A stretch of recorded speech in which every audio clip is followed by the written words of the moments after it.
Welcome back. I'm very happy to announce that already we have completed the 5 lessons. 3 lessons from Maths 1, Part 1 and Part 2. Already 2 lessons are over. So hope so you are doing well and watching the videos and taking your notes, doing the practice properly. In Part 2, first lesson we have studied, that is differentiation, derivative, and in second we have learned the application of derivative. In that we learn how we are using the derivatives in a different function. Means how to find out the tangent, slope of tangent, maximum value, minimum value. These all the things we have already studied. Now moving forward, the third lesson, that is indefinite integration. Integration हा word तुम्ही बऱ्याच वेळा ऐकलाय. Integration English मध्ये ऐकलेले. म्हणजे जेव्हा काय सगळं एकत्र येतं त्याला म्हणतात इंटिग्रिटी किंवा integration.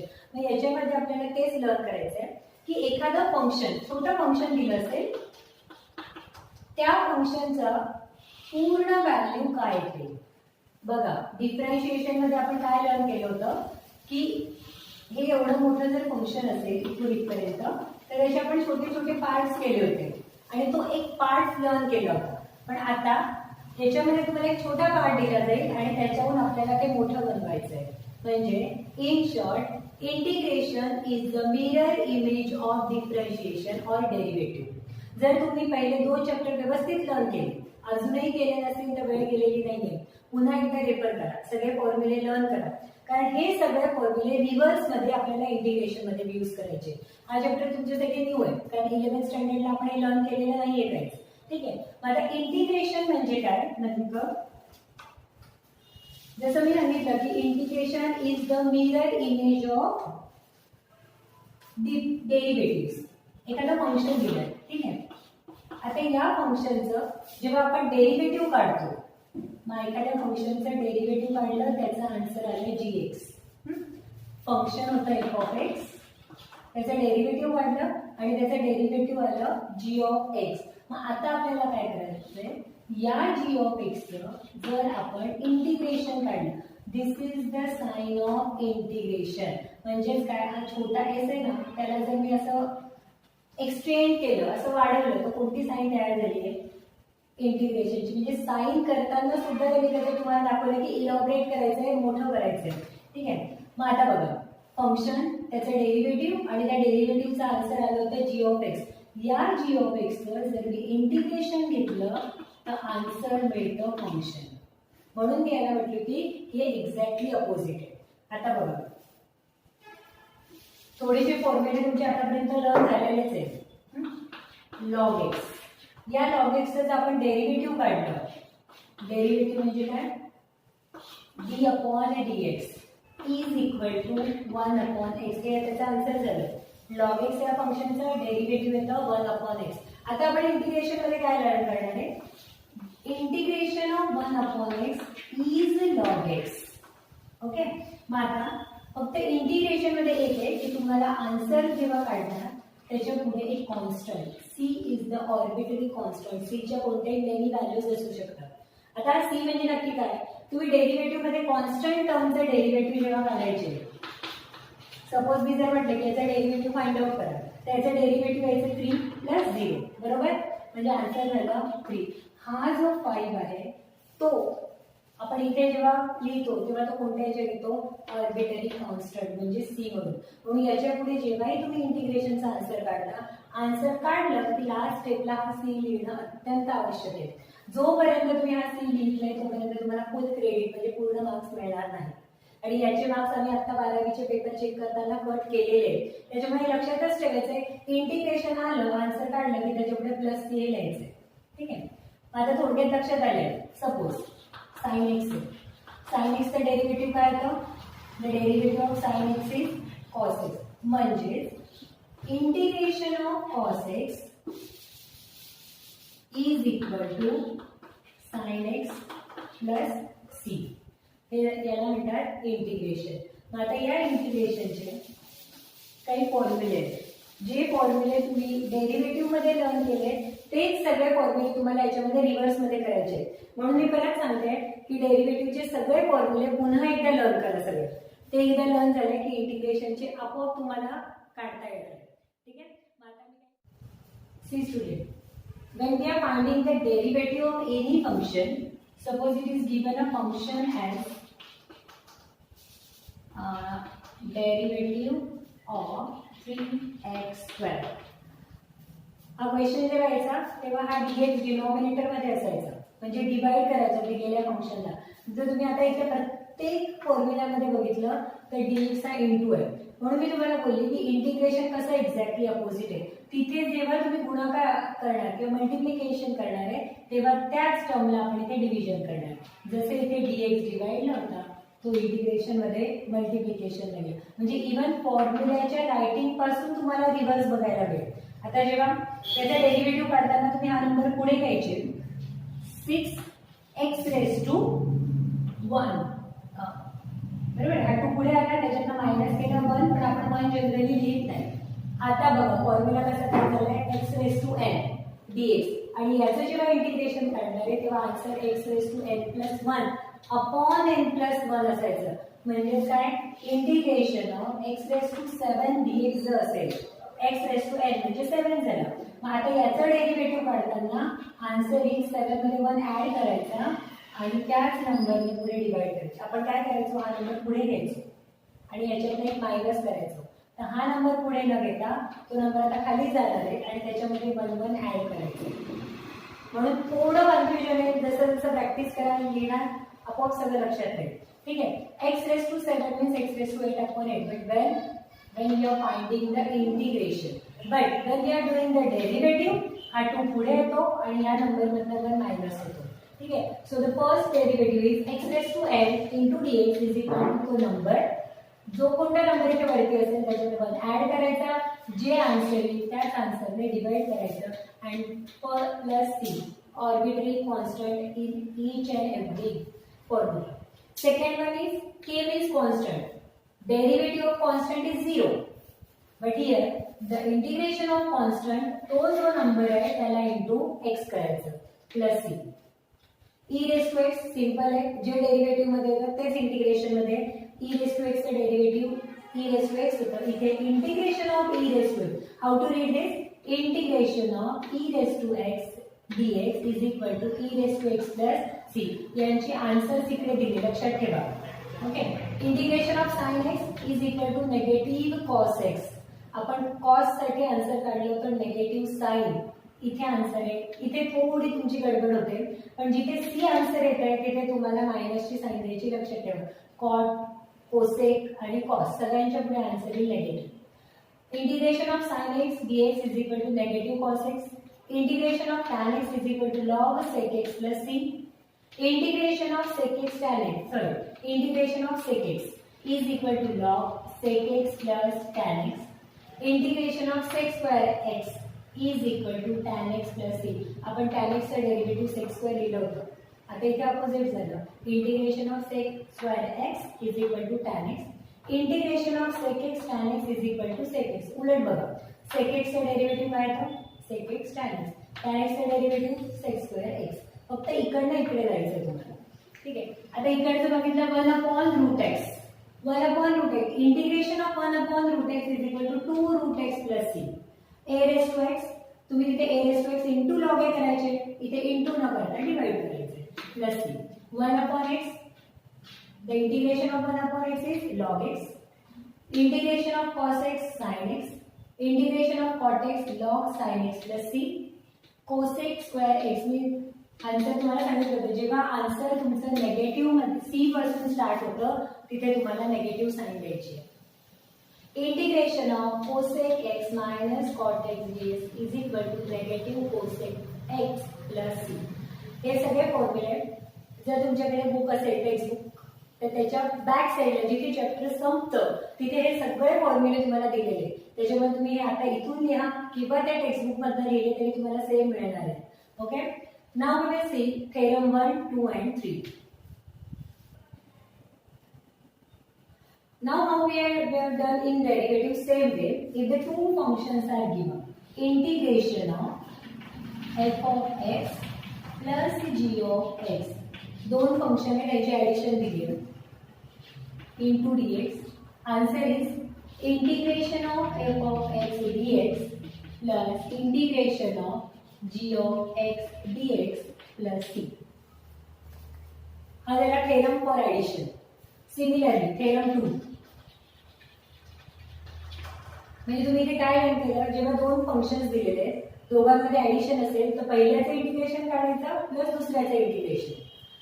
Integration of f of x minus g of x dx is equal to integration of f of x dx plus minus integration of g of x dx plus c. किंवा तुम्ही खाली जेव्हा answer काढाल तेव्हा plus c द्यायचं. Theorem third plus minus पुढचं काय असेल, एखाद्या कॉन्स्टंट टर्मनेच एखाद्या फंक्शनला मल्टिप्लाय करत असतो तर कसं काढायचं. Suppose k is a constant. Integration of k f of x dx. Integration of k f of x plus dx is equal to k constant आहे म्हणून तो इंटिग्रेशनच्या बाहेर येईल constant term and integration of f of x dx. सोपं आहे. दोन function आहे ऍडिशन मध्ये, प्रत्येकाचं सेपरेट इंटिग्रेशन काढा, ऍडिशन करा. जर दोन फंक्शन दिले त्यांच्यामध्ये सबट्रॅक्शन आहे, प्रत्येकाचं इंटिग्रेशन काढायचं आहे आणि त्याला मायनस करायचं आहे.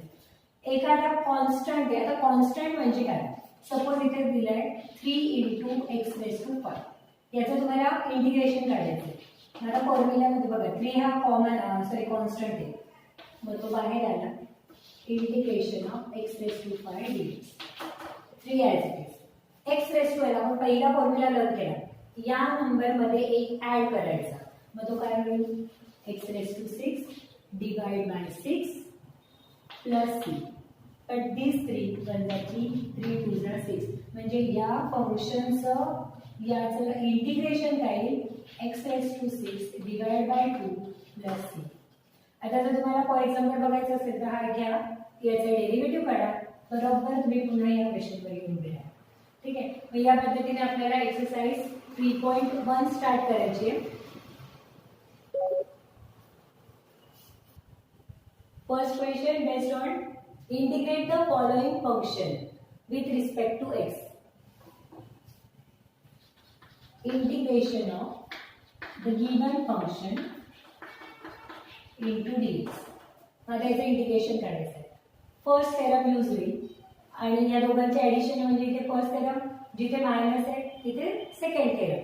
मग त्यांचं इंटिग्रेशन काढताना कसं होईल, therefore integration of x³ dx plus integration of x³ dx minus integration of x plus integration of 1 dx. Find out the integration of each term. x⁴l हा फॉर्म्युला तिथे यूज होईल, म्हणजे त्याचा आन्सर येईल x⁴/4 dx. सॉरी dx नाही, answer आलेलं आहे. ठीक आहे. c आपण डायरेक्ट नंतर लिहिणार आहे. x⁴/4 प्लस x⁵2 म्हणजे त्याच्यामध्ये 1 ऍड केला, x⁵3/3 मायनस हा नुसता x आहे म्हणजे वरती 1 असेल तर त्याचा आन्सर येईल x²/2. इथे 1 ऍड केला, खाली डिवाइड केला, plus integration of constant is constant into x म्हणजे 1 × x म्हणून तो होईल फक्त x plus c. So this way we can find out the. एकदम इझी आहे, पहिली स्टेप आहे, तुम्हाला प्रॅक्टिस होईल. म्हणून प्रत्येक टर्मला सेपरेट केलं, प्रत्येकाचं इंटिग्रेशन काढलं आणि लास्ट मध्ये ऑर्बिटरी कॉन्स्टंट म्हणजे c दिला. मला एक गोष्ट क्लिअर करायची होती, इनडेफिनाइट इंटिग्रेशन हे जे नाव आहे आणि दुसरं जे चॅप्टर आहे ते डेफिनाइट इंटिग्रेशन आहे. मग यांच्यामध्ये काय डिफरन्स असतो. इनडेफिनाइट म्हणजे त्याला काही आपण रिस्ट्रिक्शन्स दिलेल्या नाहीयेत, बरोबर आहे. मग डेफिनाइट इंटिग्रेशन म्हणजे जेव्हा तुम्ही एखाद्या फंक्शनचं इंटिग्रेशन काढाल ते कोणत्या बाउंड्रीमध्ये काढायचे, म्हणजे 1 to 4 0 to π/2 अशा जेव्हा व्हॅल्यूज इंटिग्रेशनच्या लोअर लिमिट आणि अप्पर लिमिट दिले जातात त्याला म्हणतात डेफिनाइट. म्हणजे तुम्ही डेफिनाइट सांगितलं की फक्त इथपर्यंत काढायचंय, आपण शिकतोय ते इनडेफिनाइट इंटिग्रेशन. हा दोघांमधला थोडासा फरक आहे. Now question second. Second question x² × 1 - 2/x bracket square. मग आधी हा जो ब्रॅकेट आहे त्याला ओपन करूया. ठीक आहे. x² as a - b. हे जे सगळे फॉर्म्युले असतात ते एका साईडला लिहून ठेवा म्हणजे तुम्हाला इझी जाईल. a म्हणजे 1 आणि b म्हणजे 2 upon x. a square first टर्मचा square 1 minus 2 into the multiplication of this 2 upon x upon into 1 म्हणजे तोच नंबर आहे प्लस 2 चा स्क्वेअर अपॉन x चा square 4 upon x square. Now multiply this x square by each and every term. X square into 1 x square minus 2 into 2 4 म्हणजे हा 4 into x square upon x plus x square into 1 x square 2 into 2 negative 2 into 2 negative 4 into हा x square आणि denominator चा x as it is 4 into x square 4x square upon x square. मग आता बघा हा x square cancel दिस 1x आणि इथे 2x आहेत त्याच्यातला 1 कॅन्सल म्हणजे आता आपला फंक्शन झालंय integration of x square minus 4x plus 4 into dx याचं आपल्याला इंटिग्रेशन करायचं आहे. मग integration of x square dx minus integration of 4x dx plus integration of 4x dx. What we have done? Just we have separated each and every term with the integration. Now, integration of x square, x cube upon 3 minus 4. इथे x raised to 1 आहे म्हणजे तो काय होणार आहे x raised to 2. त्याच्या इथे जोही नंबर आहे त्याच्यामध्ये 1 ऍड करा आणि जो नंबर वर येईल त्याच्याने डिवाइड करा प्लस 4 कॉन्स्टंट 4 into x. आता हा 2 1 जा 2 2 2 जा 4 म्हणजे लास्ट आन्सर आला आपला x cube upon 3 minus 2x square 2x square plus 4x plus c. हे लक्षात ठेवायचं प्लस c लिहायचं. Next question is 2x cube minus 5x plus 3 upon x plus 4 upon x raise to 5. Now, integration of 2x cube dx minus integration of 5x, integration of 3 upon x, integration of dx like 5x dx plus integration of 3 upon x dx plus integration of 4 upon x raised to 5 dx. First step is just to separate all the terms with the integration. Now, 2 as it is. Constant तसाच राहील. x cube integration होतं x raised to 4 upon 4 minus 5x आहे मग त्याचं integration होईल x square upon 2 plus 3 constant integration of 1 upon x dx plus 4 constant integration of 1 upon x raised to 5 आणि तो 1 upon x raised to 5 we can write as x raised to negative 5x. मी इथे direct derivative नाही काढला म्हणजे तुमच्या लक्षात येईल की कसं काढतात. हा 3 कॉन्स्टंट आहे बघा 3 into 1 upon x म्हणजे काय होतो 3 upon x. मग या 3 upon x ला मी कसं लिहिलं 3 into 1 upon x 3 constant integration of 1 upon x. Laws of indices a raised to 3 can be written as a raised to. हा नंबर जेव्हा वरती जातो तेव्हा तो नेगेटिव्ह साईड घेऊन जातो. तुम्ही फिजिक्स मध्ये बऱ्याच ठिकाणी 10 raised to 98 11 19 याचे लर्न केले. याचा अर्थ काय होतो 1 upon 10 raised to 90. आपण हेच इथे यूज केले. पहिले दोन टर्म्स 2 1 जा 2 2 2 जा 4. So answer is x raised to 4 upon 2 minus. We cannot cancel anything from this term. So write it as it is plus 3 1 upon x. The integration of 1 upon x is log x. 4 as it is. X raised to negative 5. जो rule आपण इथे use केला x raised to 4, x raised to 2 ला तोच rule तिथे use करायचा. पण बघा x raised to negative 5 plus 1 x raised to negative 4 होईल. जरी तुम्हाला असं वाटेल की इथे 4 चं 5 होतं पण तिथे ऍडिशन करताना दोघं नंबर पॉझिटिव्ह होते पण हा नंबर जो आहे तो नेगेटिव्ह 5 आहे. त्याचा एक नंबर जर आपण ऍड केला तर त्याचा पुढचा नंबर येतो x raised to negative 4. So answer is x raised to negative 4 upon negative 4. Now this 4 and this 4 get cancelled. This negative sign shift to the numerator.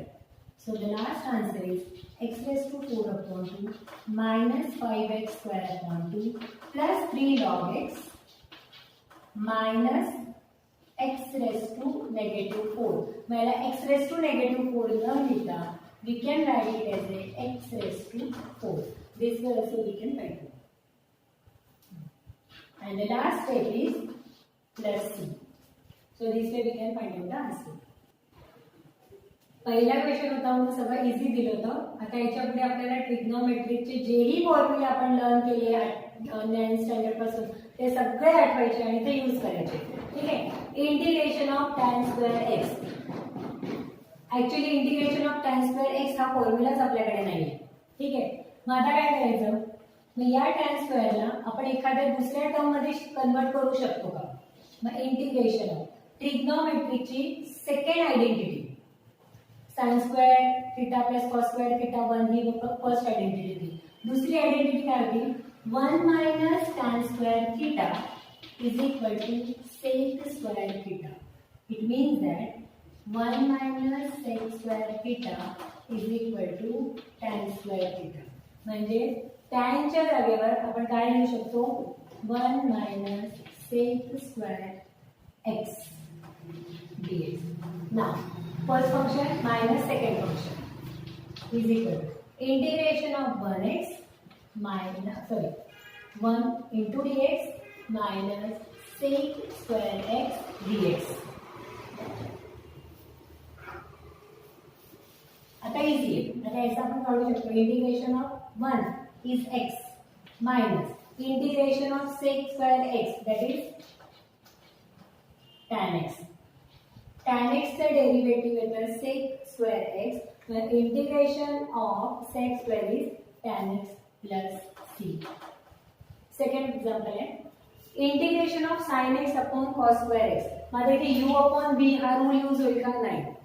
Simple काय करायचं, sin x upon cos x into cos x. काय केलं, जो cos square x होता त्याला cos x आणि cos x म्हणून लिहिलं. म्हणजेच काय, sin x upon cos x. आपण फक्त त्यांचे फॉर्मेशन्स चेंज करतोय, ऍक्च्युअल सम तेच आहे. बघा, sin x into 1 sin x, cos x into cos x cos square. But sin x upon cos x त्याचा आन्सर येतो tan x. बेसिक आहे inter relation of sin x and cos x. sin upon cos is equal to tan. 1 upon cos is sec x. म्हणजे तुम्हाला हे बघायची सवय नाही, पण हे तुम्हाला आठवतं sec x into tan x. What is the integration, sec x into tan x. हे कोणाचं डेरिव्हेटिव्ह आहे, sec x plus c. This is the integration of sec x plus c. Next आहे sin 2x upon cos x. पुढच्या सममध्ये cos 2x upon sin x. 11th standard मध्ये जे आपण compound अँगल्सचे फॉर्म्युले learn केले होते ते सगळे इथे यूज होतात. परत सांगते, सगळ्या फॉर्म्युले मी थर्ड लेसन जेव्हा ट्रिग्नोमेट्रिक फंक्शन आपण लर्न केला त्याच्यामध्ये हे सगळे फॉर्म्युले यूज झालेले. त्याच्यामध्ये ते फक्त आपल्याला इथे आता यूज करायचे. बरोबर, sin 2x sin 2 थिटाचा फॉर्म्युला काय, 2 sin x cos x.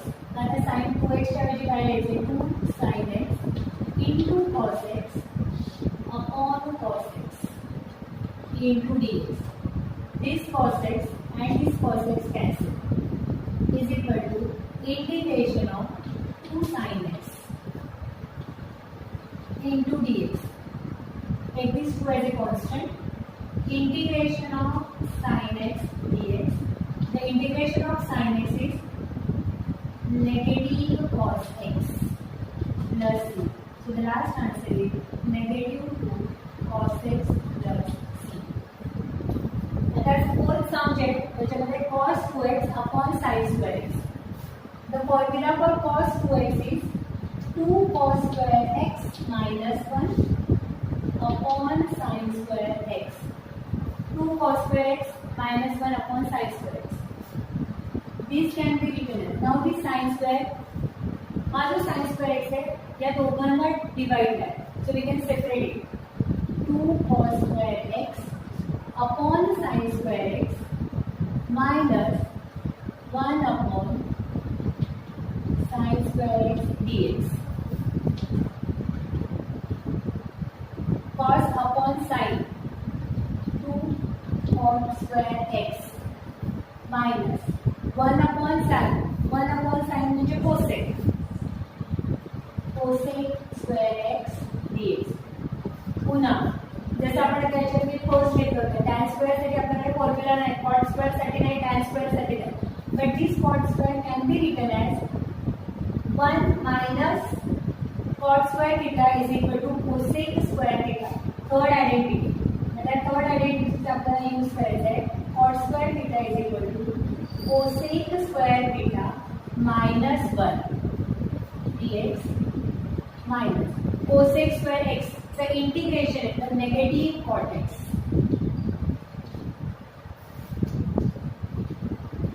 हा टू दोघांसाठी आहे. Integration of cosec square x minus integration of 1 dx minus minus plus cot x. Integration of cosec square x. cosec square x चा formula आहे तो cot x negative cot x minus x plus cot x. Now see 2 into negative cot x 2 cot x into negative 2x plus this cot x as it is equal to प्रत्येक टर्मला लिहिलं C तरी चालेल किंवा last लिहिला तरी चालेल.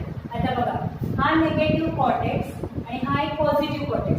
Negative 2 plus 1 म्हणजे answer झालं negative cot x minus this 2x as it is plus c. So this way we can